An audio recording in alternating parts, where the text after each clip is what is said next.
नमस्कार। चैतन्य socio cultural society के सांस्कृतिक आयोजन में यहाँ पधारे सभी का हार्दिक अभिनंदन। सन 1999 से राष्ट्रीय नाट्य विद्यालय नई दिल्ली द्वारा प्रतिवर्ष आयोजित किए जाने वाले अंतर्राष्ट्रीय भारत रंग महोत्सव सन 2024 में 25 वर्ष पूर्ण कर रहा है।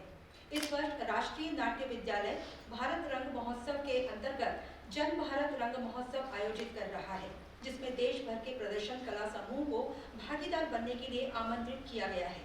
हम राष्ट्रीय नाट्य विद्यालय के बहुत आभारी हैं कि अंतर्राष्ट्रीय भारत रंग महोत्सव 2024 में हमारी संस्था को भी नृत्य नाटिका प्रदर्शित करने का सुअवसर प्राप्त हुआ है। नृत्य नाटिका वसुधैव कुटुंबकम, यह श्लोक महाउपनिषद सहित कई प्राचीन ग्रंथों में भी वर्णित है।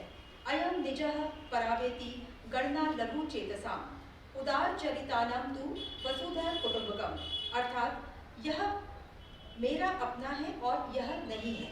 इस तरह की गणना छोटे चित्त वाले लोग करते हैं। उदार हृदय वाले लोगों को तो संपूर्ण धरती ही उनका एक परिवार होता है।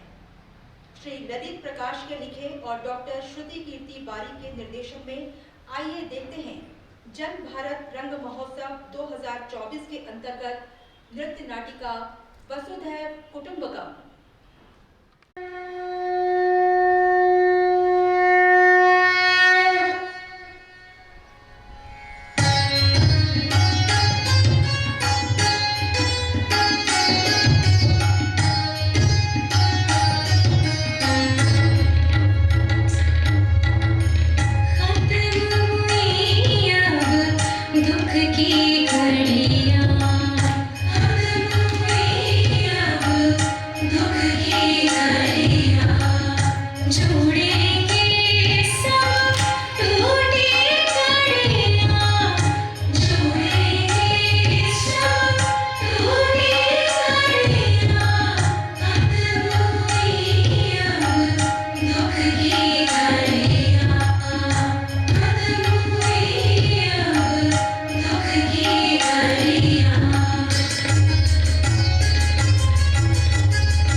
अरे सुन ले चाचा, सुन ले दादू, ये नाटक बड़े कमाल का जादू। जादू तो बस आंख का धोखा, नाटक आंख के मैल को धोता। जादू? हाँ जादू, मतलब नाटक एक जादू ही तो है। तुम कहना क्या चाहती हो? यही कहना चाहती हूँ कि नाटक में कितना आकर्षण होता है, हर कोई खिंचा चला आता है। एक पते की बात बताऊं, सच मानो तो कल्पना की ये जादूगरी हमारे भारत से शुरू हुई थी। आज से 2500 साल से भी पहले, जब बाकी देशों के लोग गुफाओं में डरे डरे से छुपे छुपे से रहते थे, तब हमारे यहाँ नाटक खेला जाता था। और जानती हो नाटक के आधार को क्या कहते हैं? क्या? नाट्य शास्त्र, यानी पंचम वेद। पंचम वेद? 4 वेदों के बारे में तो सुना था, पर पंचम वेद के बारे में कभी नहीं सुना। चतुर्थ वेद अर्थात अथर्व वेद तक आते आते हमारे पुरखों ने mathematics, science, medicine, surgery, astronomy, astrology आदि के बारे में सब कुछ जान लिया था। तभी तो इसी देश ने दुनिया को जीरो के बारे में बताया। पृथ्वी गोल है, यानी कि भूगोल। ग्रह 9 है जो सूरज के इर्द गिर्द घूमते हैं, आदि आदि। सब कुछ इस विश्व को हमारी देन है। फिर लोगों को लगा समाज को सुदृढ़ और श्रृंखलित करने के लिए संस्कार और संस्कृति के बारे में बात होनी चाहिए। इसीलिए कला एक बहुत अहम हिस्सा बन गया है। पंचम वेद अर्थात नाट्य शास्त्र लिखा गया, जिसमें साहित्य, गीत, संगीत, नृत्य, ललित कला आदि सब कुछ समा गया, जिसकी वजह से लोगों को ज्ञान मिलता है, खुशी मिलती है, हर्ष मिलता है। समाज में नाटक का योगदान रहा और रहेगा।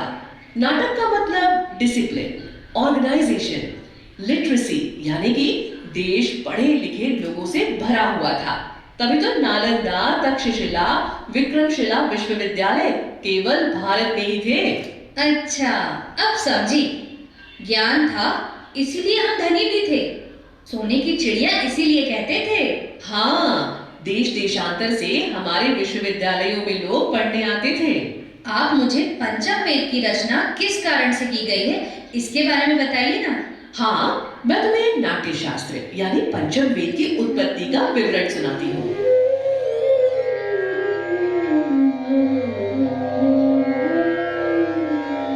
अति प्राचीन समय में किसी अनध्याय तिथि को जब भरतमुनि जप समाप्त कर अपने पुत्रों के बीच बैठे थे, तब महात्मा आत्रेय कई मुनियों के साथ भरत मुनि के सम्मुख उपस्थित होकर उनसे प्रश्न करने लगे।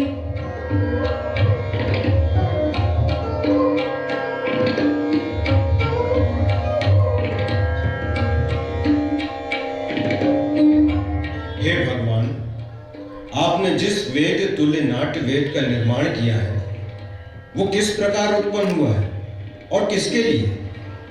इसके कितने अंग हैं? इस वेद का परिमाण कितना है और इसका प्रयोग किस प्रकार किया जाता है?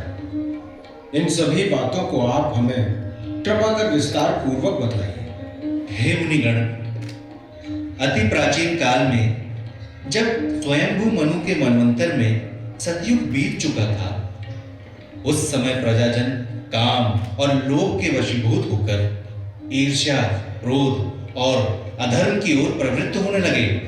देवलोक में दानव, गंधर्व, यक्ष, राक्षस, सर्पाधिपतियों तथा लोकपालों की प्रतिष्ठा हो चुकने पर महेंद्र आदि देवताओं ने पितामह ब्रह्मा से आकर निवेदन किया। हे देव, इन सभी प्रकार के व्यक्तियों के लिए हम ऐसा मनोविनोद का साधन चाहते हैं जो देखने और सुनने के योग्य हो। विधि निषेधात्मक तथा दुर्बोध होने के कारण वेदों का शूद्रों को सुनना संभव नहीं है। अतः आप शूद्रों और अन्य सभी वर्णों के लिए उपयोगी एक पांचवें वेद की और रचना कीजिए। ऐसा ही होगा।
मैं नाट्य नामक ऐसे पांचवें वेद की इतिहास सहित रचना करता हूं जो धर्म और अर्थ की प्राप्ति करने वाला, यश प्रदाता, उपदेश तथा संग्रह से युक्त भावी जगत के लिए सभी कार्यों का पथ प्रदर्शक, सब शास्त्रों के अर्थ से परिपूर्ण और समस्त शिल्पों को प्रदर्शित करने वाला होगा।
के संवाद पाठ्य को ऋग्वेद से, नाटक के द्वितीय अंग गीत को सामवेद से, नाटक के तृतीय अंग अभिनय को यजुर्वेद से और नाटक के चतुर्थ अंग रसों को अथर्ववेद से लिया।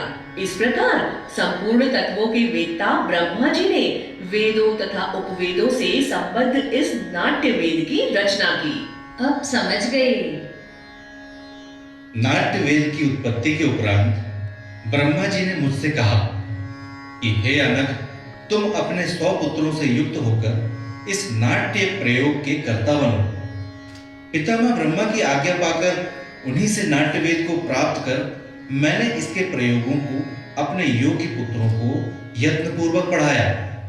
नाट्य की तैयारी पूर्ण कर अपने सभी पुत्रों के साथ में पितामह ब्रह्मा के सम्मुख उपस्थित हुआ और मैंने निवेदन किया,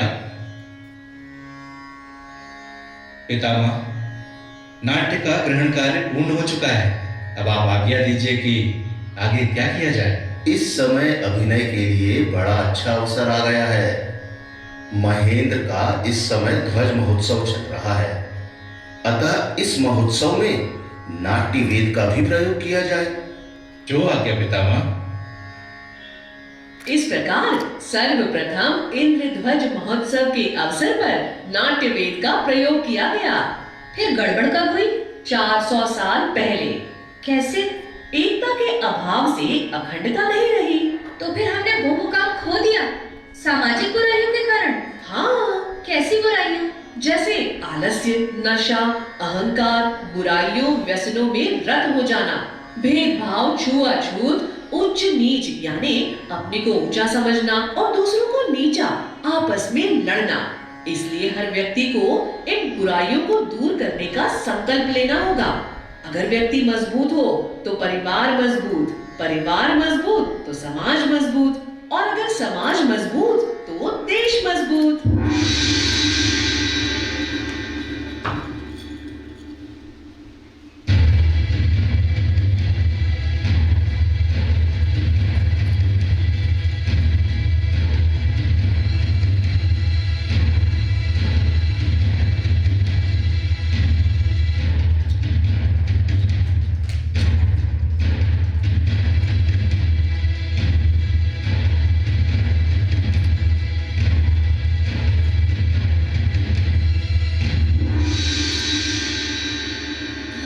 परिवार से याद आया, G20 में मोदी जी कह रहे थे वन अर्थ वन फैमिली, पर ऐसा क्यों?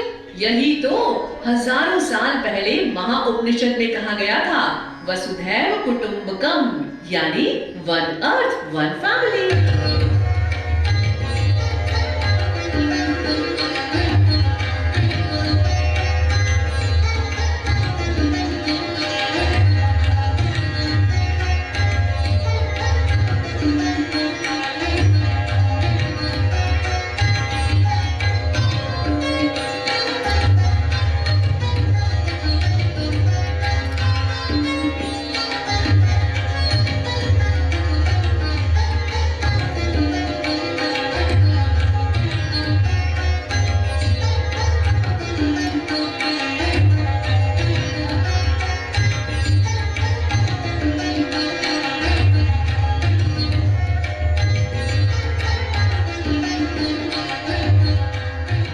कहना चाहती हूँ। क्या कहना चाहती हो?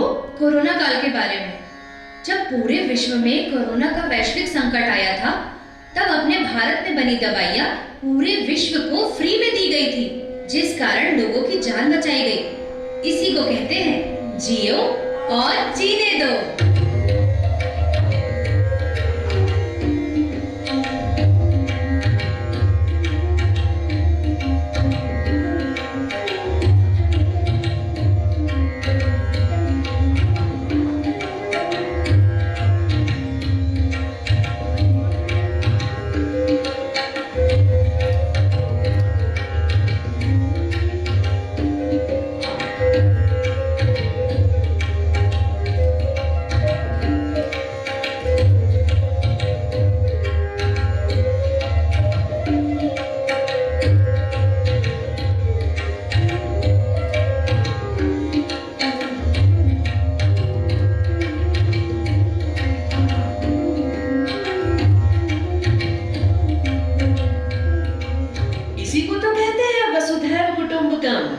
वसुधैव कुटुंबकम का इससे बड़ा उदाहरण और क्या हो सकता है? पूरा संसार हमारा परिवार है और अगर हम इसी विचार को आगे लेकर बढ़े तो हमारा भारत सोने की चिड़िया बन सकता है। पर चिड़िया को सोने का आवरण देने में नाटक का बहुत बड़ा हाथ होगा। देखो, आज जब पूरे वर्ल्ड में लोग लड़ रहे हैं, तब हम भारत रंग महोत्सव के माध्यम से विदेश और देश भर के लोगों को गले मिला रहे हैं। इससे ज्ञान का आदान प्रदान भी हो रहा है और संस्कृति का भी आदान प्रदान हो रहा है। अगर ऐसा ही चलता रहा तो पहले जैसे सोने की चिड़िया बन जाएंगे।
जन भारत रंग महोत्सव 2024 के अंतर्गत आप देख रहे थे चैतन्य सोशियो कल्चरल सोसाइटी की प्रस्तुति नृत्य नाटिका वसुधैव कुटुंबकम।